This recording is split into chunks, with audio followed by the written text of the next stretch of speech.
Hello friend, आप सभी लोगों का हमारे चैनल में स्वागत है। भाई लोग, आप मेरे चैनल को सब्सक्राइब, लाइक तथा शेयर करो ताकि हम रोज़ नए नए वीडियो डाल सकें। फ्रेंड प्लीज़ मुझे सपोर्ट करते रहो।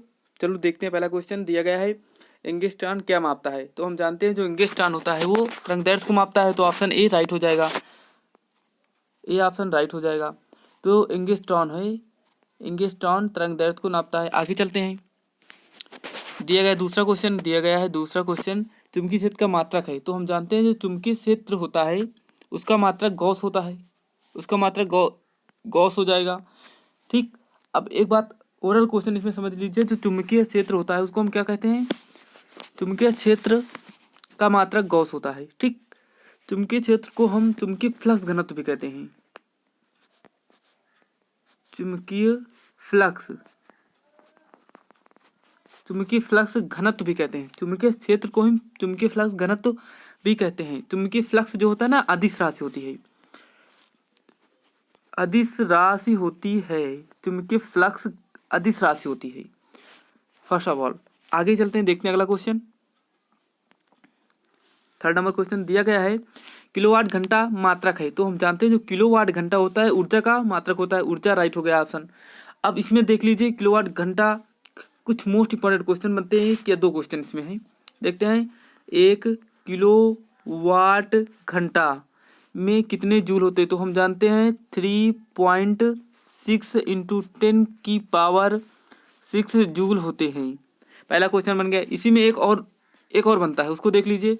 वो बनता है 6 इंटू 10 की पावर 5 जूल।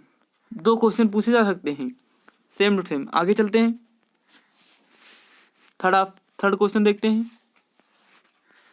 दिया गया है क्यूरी किसकी इकाई है। तो हम जानते हैं जो क्यूरी होता है रेडियो एक्टिव धर्मिता का मात्रक होता है। ऑप्शन थर्ड राइट हो जाएगा। अब देखते हैं इसके कुछ क्यूरी के भी कुछ इंपॉर्टेंट क्वेश्चन हैं। क्यूरी जो होता है रेडियो धर्मिता का मात्रक होता है, पहली बात। अब सुनो, एक क्यूरी बराबर क्या होता है। एक क्यूरी बराबर होता है 3.7 इंटू 10 की पावर 10 विघटन पर सेकेंड। ठीक, एक क्यूरी बराबर ये होता है। आगे किसी में क्वेश्चन और दिया गया, आगे देखते हैं। एक क्यूरी बराबर होता है 3.7 इंटू 10 की पावर 4 रदरफोर्ड होता है। ठीक, आगे चलते हैं 5 क्वेश्चन की ओर। दिया गया है चंद्रमा पर गुरुत्वाकर्षण पृथ्वी के मुकाबले कितना हो जाता है। तो हम जानते हैं 1/6 हो जाता है। तो इसमें पढ़ लीजिए कौन सा ऑप्शन होगा। फोर्थ ऑप्शन नजर आ रहा है, तो 4 ऑप्शन राइट हो जाएगा। आगे चलते हैं, कह रहा है कि इंद्रधनुष किस दिशा में बनता है। तो हम जानते हैं जो इंद्रधनुष होता है सूर्य के विपरीत दिशा में बनता है। ऑप्शन थर्ड सही हो जाएगा।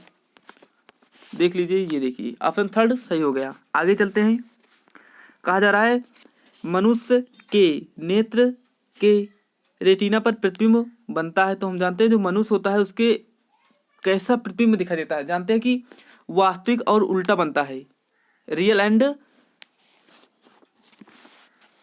उल्टा। आगे चलते हैं, देखते हैं निम्नलिखित में से कौन सी ऊष्मा की यूनिट है। तो हम जानते हैं जो ऊष्मा की यूनिट होती है वो जूल होती है ऊष्मा की। ऑप्शन कौन सा हो जाएगा, फर्स्ट ऑप्शन राइट हो जाएगा 8 नंबर में। अब चलते हैं अगले क्वेश्चन को। 9 नंबर दिया गया है श्वेत प्रकाश कितने रंगों के मेल से बना होता है। तो हम जानते हो 7 रंग होते हैं। कौन कौन से होते हैं, विगबोर्ड इसको याद रखते हैं। VIB, vib, GYOR, VIBGYOR. विगबोर्ड से याद करते हैं, इसको भी ऐसे भी याद करते हैं, मेहनी आ पिलाना से भी। वायलेट है और ये लास्ट में है रेड। वायलेट जो होता है इसकी तरंगदैर्घ्य सबसे अधिक होती है और लाल रंग की सबसे कम होती है। 9 नंबर क्वेश्चन देखते हैं।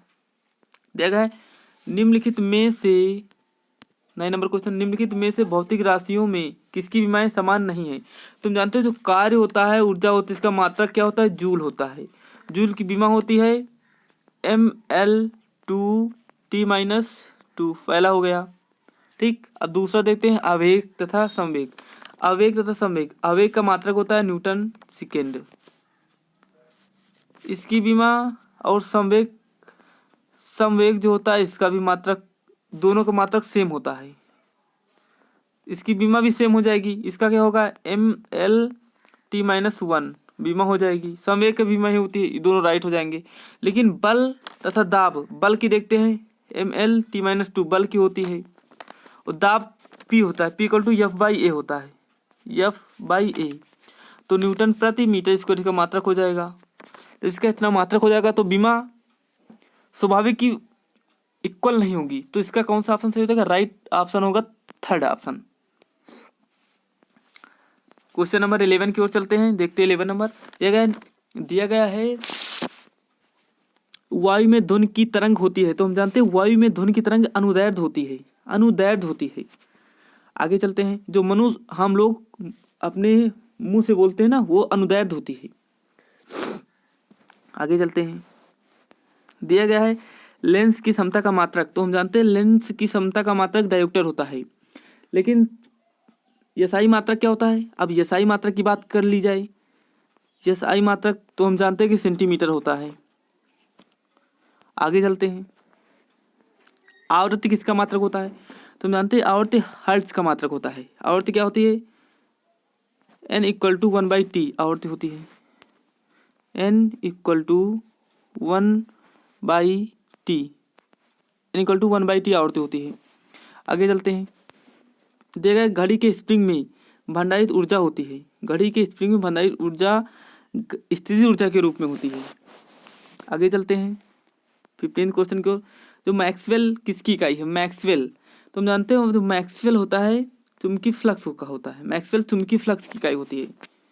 चुंबकीय फ्लक्स जो होता है अदिश राशि होता है, चुंबकीय फ्लक्स अदिश राशि होता है, स्केलर क्वांटिटीज होती है। आगे चलते हैं,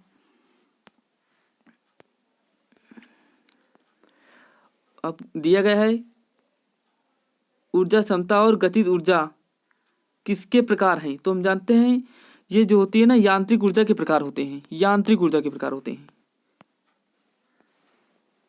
अब अगला क्वेश्चन, विद्युत धारा का मापन निम्नलिखित में से किस उपकरण का प्रयोग करके किया जाता है? तो हम जानते हैं वो होता है अमीटर, अमीटर का उपयोग करके किया जाता है, राइट, अमीटर। आगे चलते हैं, अमीटर को हम श्रेणी क्रम में जोड़ते हैं। आगे चलते हैं, कह रहा है कि बहुत इंपॉर्टेंट क्वेश्चन पेपर में आने वाला क्वेश्चन है, एक रॉकेट किसके संरक्षण के सिद्धांत पर कार्य करता है? जो रॉकेट होता है ना, हम जानते हैं कि ये रेखीय संवेग संरक्षण पर कार्य करता है, रेखीय संवेग संरक्षण के सिद्धांत पर कार्य करता है। ये जो होता है न्यूटन के नियम पर है आधारित। आगे चलते हैं, वायुमंडल में कह रहा है कि वायुमंडल में प्रकाश के विसरण का कारण क्या है? बताइए। तो हम जानते हैं कि ये कार्बन डाइऑक्साइड हो सकता है या धूल कण। तो देखते हैं क्या होगा। तो ये कार्बन डाइऑक्साइड नहीं है, ये धूल कण है, ठीक। आगे चलते हैं, कह रहा है कि निम्नलिखित में से निम्नलिखित में से किसके द्वारा सबसे अधिक ध्वनि प्रदूषण होता है? तो हम जानते हैं जो हवाई जहाज होता है, हवाई जहाज, ठीक, एरोप्लेन जो होता है ना, उसके कारण बहुत ज़्यादा ध्वनि प्रदूषण होता है। ऑप्शन सेकंड राइट हो जाएगा। जय हिंद। आप लोग मेरे चैनल को यार शेयर करो, लाइक करो तथा सब्सक्राइब जरूर कर लो।